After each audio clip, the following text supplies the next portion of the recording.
USA visa interview, the most important thing and the main thing.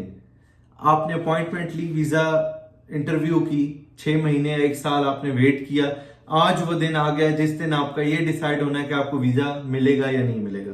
Make sure guys आप ये video and तक जरूर देखें, because ये वीडियो बहुत इंपॉर्टेंट होने वाली है। इसमें मेरा पर्सनल एक्सपीरियंस भी मैं आपसे शेयर करूंगा और आपको इंपॉर्टेंट टिप्स भी दूंगा जो most of the time social media पे लोग इस बारे में बात नहीं करते। तो गाइज अब पॉइंट पे आते हैं कि आप सारी फॉर्मेलिटीज पूरी करने के बाद आप वीजा इंटरव्यूअर या वीजा ऑफिसर जो है उसके सामने आप चले गए, क्योंकि उनका देखिए फर्स्ट क्वेश्चन ही ये होता है मोस्ट ऑफ द टाइम। अगर आप नॉन इमिग्रेंट वीजा के लिए अप्लाई कर रहे हैं, जिसमें स्टूडेंट वीजा या आपका B1 B2 ये इस टाइप की वीजा की मैं बात कर रहा हूं, तो वो आपसे पहला क्वेश्चन ही ये करेंगे, why you want to go to US. ठीक है, यहां पे बहुत लोग गलती करते हैं कि बहुत शॉर्ट आंसर उनको देते हैं, I am going for tourism. No, आपने ऐसे आंसर नहीं देना, you have to be friendly, आपने उसको फील करवाना है कि आप वाकई में एक टूरिस्ट हैं या आप वाकई में ही एक स्टूडेंट हैं और आपका पर्पस सिर्फ जो वीजा कैटेगरी है उसके मुताबिक ही है। देखिए लेट्स सपोज मैं मिसाल देता हूं, अगर आप कहीं टूर करने जाते हैं, कहीं घूमने फिरने जाते हैं अपने फैमिली या दोस्तों के साथ, तो आप मतलब बहुत इत्मीनान में होते हैं, एक खुशी होती है आपकी शक्ल में। आई नो आप पैनिक होंगे उस टाइम, लेकिन आपने अपने आप को ऐसा शो करना है कि आप बहुत कॉन्फिडेंट हैं। ठीक है, आप जो वीजा ऑफिसर को बता रहे हैं आपका मकसद वही है सिर्फ जाने के लिए। ठीक है, तो आपने जब पहले क्वेश्चन का उसको जवाब देना है, तो आप देखें वो एक मिसाल है ना, first impression is the last impression. ठीक है, आपने बहुत अच्छे से उसको ग्रीट करना है। अगर सुबह के टाइम में आपने इंटरव्यू, आपने गुड मॉर्निंग बोलना है उसको, good morning officer, I am going for vacations, I got holidays from my work place. ठीक है, थोड़ा सा आपने 2-3 बातें इसमें और ऐड कर दी। अगर आपने उसको ये बोलना फॉर टूरिज्म तो वो थोड़ा सा अच्छा नहीं है, आपने 2-3 बातें उसमें ऐड कर दी, good morning officer, I am going for my vacations. ठीक है, या I am going for new year, blah blah blah, जो भी आपका वो जिस टाइम भी आप अप्लाई कर रहे हैं। लेकिन मेरा कहने का मकसद है कि आपने अच्छे से ग्रीट करना है उसको, good morning officer, I am going for vacations. ठीक है, I got the holidays from my work place, so I will come back this day. ठीक है, अभी बहुत सी मैंने वीडियोस देखी हैं, उसमें जो एजेंट्स लोग हैं वो आपको बोलते हैं नहीं आपने टू द पॉइंट रहना है, आपने ज्यादा बात नहीं करनी। No, it's not like that. जो भी लोग टू द पॉइंट बात करते हैं या सिर्फ शॉर्ट आंसर देते हैं, मोस्ट ऑफ द टाइम उनका वीजा रिजेक्ट होता है। और वो ये बताते हैं कि यार हमसे तो कुछ पूछा ही नहीं है, 1-2 सवाल पूछे हैं और राइट अवे हमारा वीजा रिजेक्ट करके हमें पेपर पकड़ा दिए विद पासपोर्ट के, you can apply next time.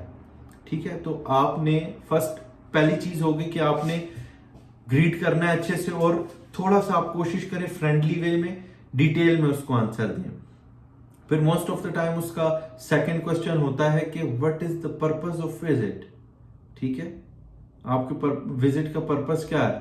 ठीक है, वो आपने उसको अगेन, ठीक है, आपने पहले बोला था why you want to go to US, उसमें आपने बताया पर्पस में आपने ये बता देना, या I want to spend my time in न्यूयॉर्क और इन ब्रुकलिन और व्हाटएवर, जहां भी आप, कैलिफोर्निया, जहां भी आप जा रहे हैं, वो आपने उसको बताना है कि मैं अपना जो मुझे छुट्टियां मिली है मेरे वर्क प्लेस से, काम की जगह से, वो छुट्टियां मैं चाहता हूं कि मैं जाके कैलिफोर्निया में, टेक्सास में या न्यूयॉर्क में, कहीं जहां आप जा रहे हैं आपके प्लान के मुताबिक। और आप एक कोशिश जरूर करेंगे कि आप एक ट्रैवल आइटनरी क्या होता है, डे टू डे प्लान।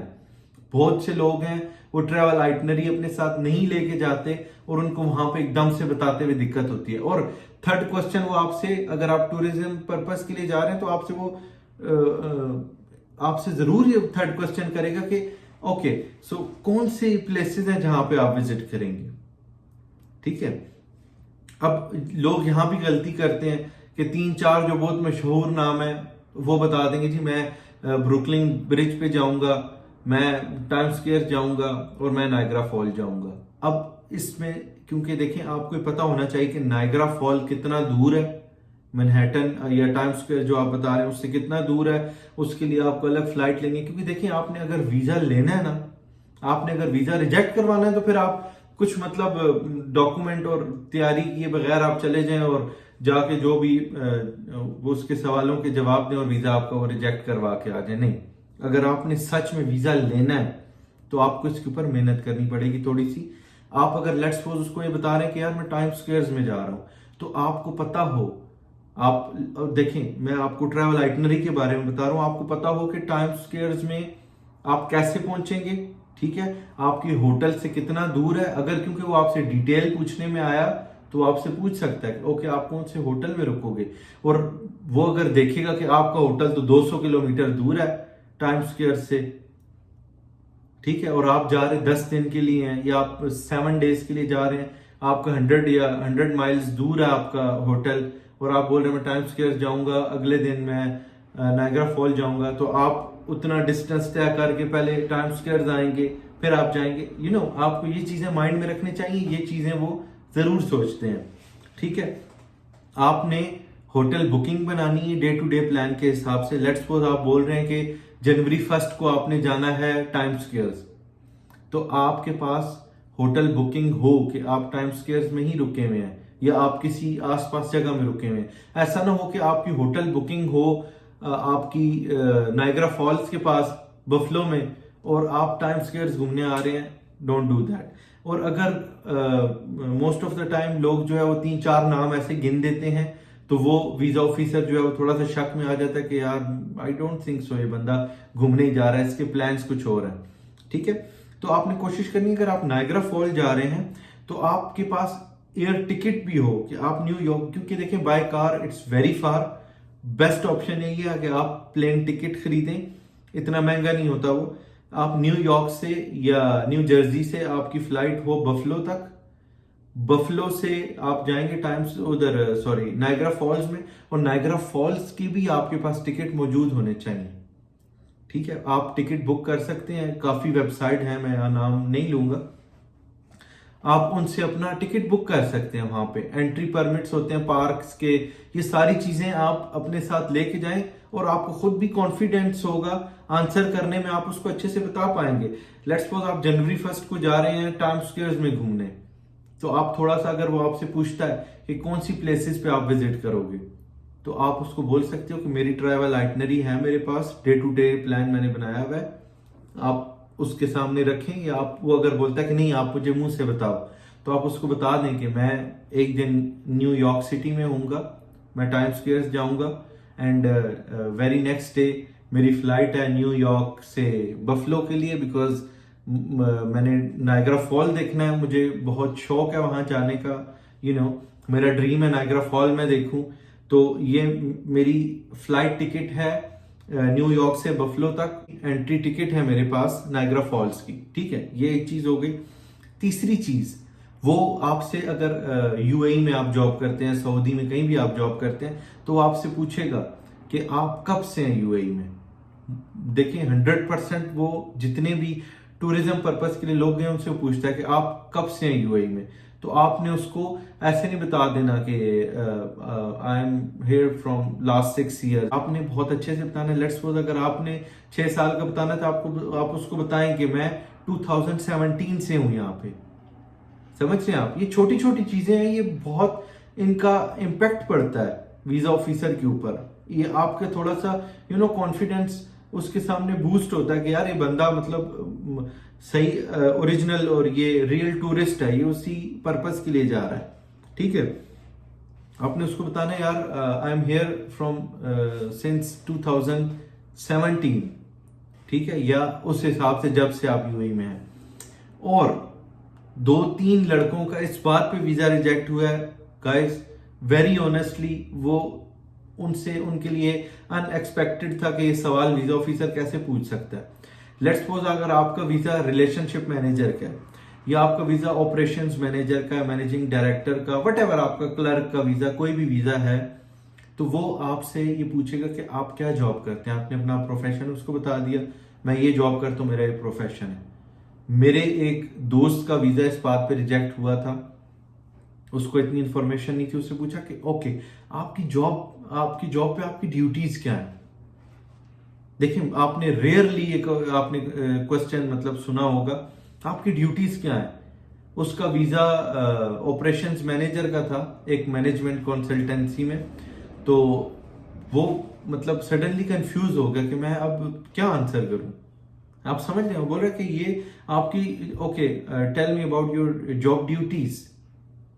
तो वो बोल रहे I am operations manager. Okay, वो बोल रहा है ओके आई नो दैट, मुझे पता है कि आप ऑपरेशन मैनेजर हो, आप बताओ आपकी ड्यूटीज क्या है। मतलब वो ये पूछ रहा है कि आप ऑफिस में क्या काम, आप मतलब आप क्या सर्विसेज वहां पे प्रोवाइड कर रहे हैं, आप किस किस फील्ड में आप वहां पे काम करते हैं। तो उसके लिए देखें इंपॉर्टेंट ये है कि आप आजकल एआई का दौर है, चैट जीपीटी पे आपका जो भी प्रोफेशन है आप उस हिसाब से, अगर आपको उतनी knowledge most of the time लोगों को होती है जो अच्छे प्रोफेशन पे होते हैं, लेकिन आप वहां पे सर्च भी कर सकते हैं, बेटर आपके मतलब थोड़ा सा आपको नॉलेज में इजाफा होगा। आप वहां पे सर्च करके देख सकते हैं कि मेरा लेट्स सपोज मैं रिलेशनशिप मैनेजर हूं, तो आप वहां पे सर्च कर सकते हैं कि रिलेशनशिप मैनेजर की क्या ड्यूटीज होती हैं। तो वो एक चीज आपके माइंड में आ जाएगी। ठीक है, तो वो आपसे फिर पूछेगा आपने वापस कब आना है। तो आपने ऐसे नहीं बोलना। बहुत लोग बोलते हैं जो लेट्स सपोज उस लोग उसको बोलेंगे, कोई बंदा उसको बोलता है मैं 7 डेज के लिए जा रहा हूं, तो वो बोलेगा I will come after 7 days. नहीं, आपके बीच में प्लान चेंज हो सकते हैं। लेट्स सपोज आप का ट्रैवल प्लान जो है वो 7 दिन के बजाय आपका टिकट जो आपको मिलता है, बेटर ऑप्शन मिलता है वो 10 दिन का। तो आपने उस हिसाब से जब आपका रिटर्न टिकट आपने बुक किया हुआ होगा, वो डेट बतानी है। लेट्स सपोज 1 जनवरी को आपने एंट्री की है यूएस में और आपने वापस आना है 10 जनवरी को, तो आपने उसको ये बताना है कि मैं 10 जनवरी को वापस आऊंगा। और इसमें यहां भी आप बात आपने उसमें ऐड करनी है कि मुझे आप देखें, आप प्लान मैं इस बात पे आता हूं, आप प्लान उसी हिसाब से बनाएं कि जितने आपका एनओसी आपको शो कर रहा हो कि आपकी कंपनी ने आपको 12 दिन के लिए छुट्टी दी है और आप ये चाहते हैं कि 10 दिन की वेकेशन आप यूएस में अपनी मनाएं, वहां पे आप अपना टाइम स्पेंड करें। तो उस हिसाब से आपने उसको बोलना है कि मैं 10 तारीख को वापस आ रहा हूं, एक दिन मैं रेस्ट करूंगा और 12 को 12 तारीख को मेरा दोबारा से मैंने ज्वाइन करना है अपने ऑफिस में। तो ये छोटी छोटी चीजें हैं, ये आपको बहुत माइंड में रखनी है और ये आपको बहुत हेल्प करती हैं आपका वीजा इंटरव्यू पास करने में। ठीक है, ये आपने जरूर माइंड में रखना है कि मैं 1 को मेरी एंट्री है, 10 को मैं वापस आ जाऊंगा, एक दिन मैं रेस्ट करूंगा। और देखें बहुत लोग ऐसा भी करते हैं कि वो उनकी एनओसी शो कर रही है कि वो उनको 11 डे का 10 डे का ट्रिप मिला और वो 10वें दिन ही वापस आ रहे हैं। हाउ, टाइम डिफरेंस है। आप कैसे आके फौरन से अगले दिन या सुबह 4 बजे आपकी फ्लाइट लैंड हुई है और 8 बजे आप ऑफिस चले गए, ऐसा नहीं होता। ठीक है, तो आपने कोशिश ये करनी है कि आपने इतना रियलिस्टिक आपने उसको देखें। जब आप तैयारी खुद करके जाएंगे ना, खुद जब आप अपना ट्रैवल आइटनरी पे काम करेंगे, बिकॉज देखें यूएसए का visa it's not a small thing. ये वीजा अगर आपके पासपोर्ट पे हो तो आपका पासपोर्ट जो है वो आप समझ लें कि उसकी वैल्यू बहुत बढ़ जाती है। आपको और कंट्रीज के वीजा लेने में आसानी होती है और मोस्टली आपको जो कंट्रीज हैं, चाहे टर्की, सऊदी अरेबिया और काफी लिस्ट है कंट्रीज की, वो आपको यूएस के वीजा पे फ्री हो जाती हैं। तो आपने आपने आपने इतना वेट किया अपनी वीजा इंटरव्यू अपॉइंटमेंट का, जब टाइम आया तो आपकी तैयारी नहीं है, तो देखिए वो टाइम आपने वेस्ट किया अपना। जितना आप टाइम वेट कर रहे हैं, आप कोशिश करें खुद रिसर्च करें, किसी के बताए हुए चीजों पे ना चलें। मोस्टली लोग जो एजेंट होते हैं उनको एक ट्रैवल आइटनरी सी कुछ डिटेल पकड़ा देते हैं। अब जो बंदा इंटरव्यू देने किया है उस बेचारे को पता ही नहीं होता कि इसमें लिखा हुआ क्या है, ये जगह कहाँ है, कहाँ मैंने घूमने जाना है, और उनका मोस्टली वीजा रिजेक्ट हो जाता है। आप कोशिश करें, आप इस पे रिसर्च करें खुद, आप देखें कौन सी जगह कितने दूर है। मैंने होटल की यहाँ बुकिंग की है, और देखें ये जरूरी नहीं है, लोग यहां भी गलती करते हैं कि न्यूयॉर्क में ही 10 दिन का होटल बुक कर लिया।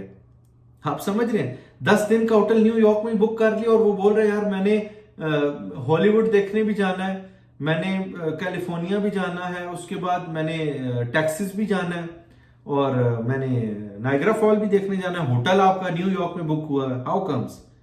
तो आप उसी हिसाब से बुक करें होटल भी। अगर आप 2 दिन न्यूयॉर्क में हैं तो 2 दिन का होटल बुकिंग आपकी न्यूयॉर्क में हो।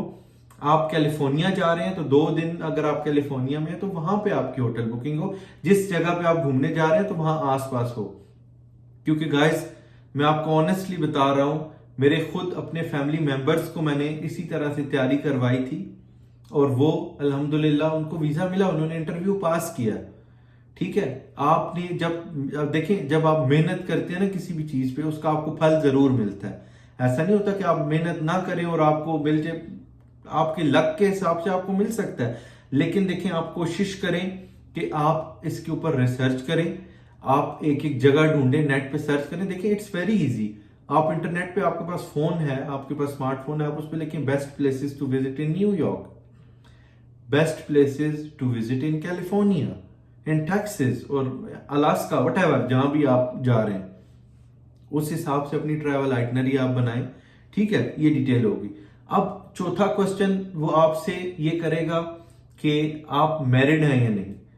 यहां पे लोग गलती करते हैं, वो थोड़ा सा मतलब ये बताने के चक्कर में कि मैरिड मैं नहीं हूं और मैं इसको बोल देता हूं जी मैं मैरिड हूं, थोड़ा मेरे प्रोफाइल अच्छी हो जाएगी। ऐसी आपने गलती नहीं करनी, ये मिस रिप्रेजेंटेशन में आता है और इस वजह से आपको वो बैन भी कर सकते हैं और वीजा तो आपको रिजेक्ट हो ही गई। तो आपने ऑनेस्टली उसको, अगर आप मैरिड हैं तो आपने बताना मैं मैरिड हूं और मेरी वाइफ जो है यहाँ होती है यूएई में, अगर वहां होती है, या मेरी अगर लेडी है तो वो बोले मेरा हस्बैंड पाकिस्तान में है या यूएई में ही है, वो भी यहाँ पे जॉब करता है। ठीक है, थोड़ा सा डिटेल आंसर। अगर आपके बच्चे हैं तो आप उसको बताएं कि मेरे इतने बच्चे हैं।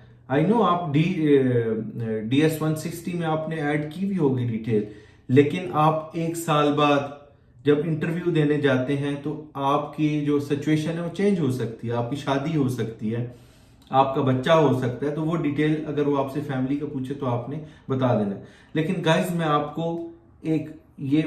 आपको बहुत इंपॉर्टेंट बात बता रहा हूं कि आप अगर अपनी बॉडी लैंग्वेज ठीक रखेंगे, अपने चेहरे पे इत्मीनान और कॉन्फिडेंस रखेंगे, आपका वीजा कभी रिजेक्ट नहीं होगा। आपका वीजा कभी रिजेक्ट नहीं होगा और ना ही उसको इतनी जरूरत पड़ेगी इतने सवाल आपसे करने की। 2-3-4 क्वेश्चन देखें, वो लोग बहुत ज्यादा इस चीज से गुजरे होते हैं, हजारों लोगों का उन्होंने इंटरव्यू लिया होता है, उनको आइडिया होता है कि कौन बंदा किस इंटेंशन से आया और कौन बंदा रिलैक्स है, कौन बंदा शक्ल से रियल टूरिस्ट लग रहा है और कौन जो है वो चक्करबाजी करने आया है। ठीक है, तो कोशिश करें कि आप ट्रैवल आइटनरी बनाएं। बाकी इसके अलावा भी वो क्वेश्चंस आपसे आपके प्रोफाइल के मुताबिक आपसे कर सकता है। अगर आप कंपनी के ओनर हैं तो आपसे बोलेगा कि आपकी कंपनी की नेटवर्थ कितनी है, तो मेक श्योर आपकी कंपनी के जितने भी बैंक अकाउंट है आपने सबकी स्टेटमेंट साथ लेके जानी है, अपनी पर्सनल स्टेटमेंट आपने लेके जानी है। ठीक है, आप अपने कंट्री के साथ जो टाइज शो करने हैं उसमें आप, बहुत से लोग कहते हैं जी आप अपना ड्राइविंग लाइसेंस भी ले जाएं, आप ये भी, वो देखिए ये फजूल चीजें हैं, ये चीजें इनसे कोई जो है आपके प्रोफाइल के ऊपर इम्पैक्ट नहीं पड़ता। अगर ड्राइविंग लाइसेंस आपके पास है वो क्या मतलब आपकी क्या टाइज शो कर रहा है, वो टाइज शो नहीं करता। तो आपने अपनी बैंक स्टेटमेंट या तो आपकी अगर प्रॉपर्टी है, आपने अपार्टमेंट लिया हुआ उसका टेनेंसी कॉन्ट्रैक्ट, आपने ऐसी चीजें लेके जानी है जो सच में आपके टाइज शो करे। और देखिए अगर आपकी फैमिली यूएई में है, अगर आप यूएई से अप्लाई कर रहे हैं तो आपकी फैमिली अगर यूएई में रहती है और आप अकेले घूमने जा रहे हैं तो आपके बहुत हाई चांसेस हैं कि आपका वीजा लगे, बिकॉज आपके फैमिली टाइज यूएई से हैं। आप वापस यूएई में आएंगे, आपकी फैमिली है वहां पे तो आप ऑब्वियसली आएंगे। तो कोशिश ये करें कि अगर आपकी फैमिली पाकिस्तान में तो आप उनको यूएई में बुला लें और उनको भी आप जो है अपनी फाइल में इंक्लूड करें। अब हस्बैंड एंड वाइफ, उनका चांस 90% होता है वीजा लगने का, क्योंकि ये देखें ये एक मिथ है ना, जब अकेला बंदा सिंगल जाता है तो वो स्लिप हो जाता है, जब वो वाइफ के साथ जाता है तो वो उसके इतने ज्यादा चांसेस नहीं होते। तो ये भी एक मिथ है। आप अपने फैमिली मेंबर्स के साथ वीजा अप्लाई करें या एक फैमिली ग्रुप बना के आप वीजा अप्लाई करें, आपके चांसेस जो हैं वो बहुत ज्यादा बढ़ जाते हैं। सो गाइस ये वीडियो काफी लंबी होगी, मेक श्योर आपके काफी जो है वो डाउट्स आपके क्लियर हुए होंगे। इसी हवाले से अगर आपने डिटेल में मेरे से बात करनी है, कुछ मेरे से आपको मशवरा चाहिए, तो मैं अपना व्हाट्सएप नंबर जो है वो डिस्क्रिप्शन में डाल दूंगा। इंस्टाग्राम पे भी आप मुझे मैसेज करके मेरे से बात कर सकते हैं। Thank you so much.